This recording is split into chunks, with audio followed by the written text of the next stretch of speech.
இன்றைய வேத வசனம் யோசுவா 3:17.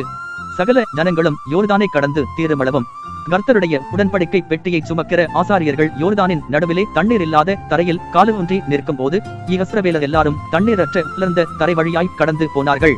பிரியமானவர்களே, யோசுவா 3ஆம் அதிகாரத்தில் வாசிக்கிறோம்.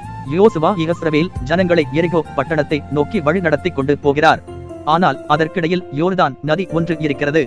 அதை கடந்து செல்வதற்கு யோசுவா 3:6 கர்த்தருடைய உடன்படிக்கை பெட்டியை சுமக்கிற ஆசாரியர்களை நோக்கி, நீங்கள் உடன்படிக்கை பெட்டியை எடுத்துக்கொண்டு ஜனங்களுக்கு முன்னே நடந்து போங்கள் என்றார். இந்த கர்த்தருடைய உடன்படிக்கை பெட்டி என்றால் கர்த்தருடைய பிரசன்னம்.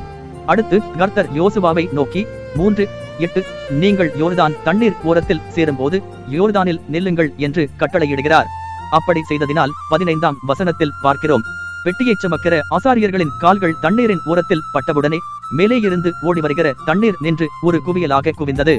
அப்பொழுது ஜனங்கள் எரிகோவுக்கு எதிரே கடந்து போனார்கள். சகல ஜனங்களும் யோர்தானை கடந்து தீருமளவும் தண்ணீர் நின்றது.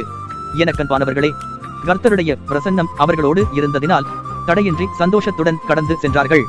இன்றைக்கு உங்களுடைய வாழ்க்கையிலும் கர்த்தருடைய பிரசன்னம் இருக்குமேயானால் உங்களை சுற்றி இருக்கிற எல்லா தடைகளும் விலகி போகும்.